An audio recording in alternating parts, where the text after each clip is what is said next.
Good evening. অনেকের রিকোয়েস্টে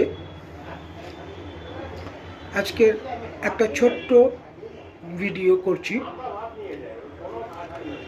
generally আমি এই ধরনের ভিডিও খুব একটা করি না, কিন্তু বেশ কিছুদিন ধরে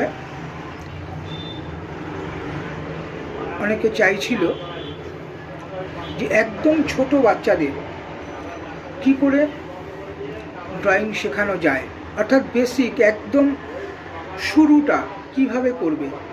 একদম ছোট বাচ্চা যারা পেন্সিল ধরতে পারছে না, এখনো পর্যন্ত পেন্সিল ধরাটা শিখে উঠতে পারেনি, তাদের জন্য আজকের আমার এই ভিডিও। দেখুন,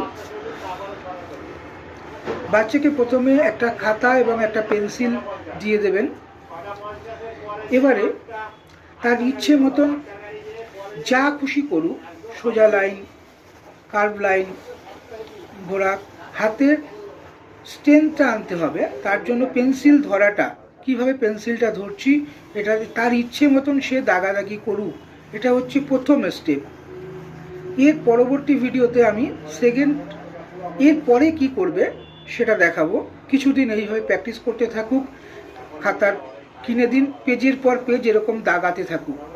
এর ফলে হাতের স্ট্রেংথ পাওয়ার বাড়বে। যা খুশি করুক পেন্সিল দিয়ে দাগাতে দিন সারা খাতায়, এইভাবে এইভাবে এইভাবে দাগাক সারা খাতায়। থ্যাংক ইউ, ভালো থাকবেন, শুভ সন্ধ্যা।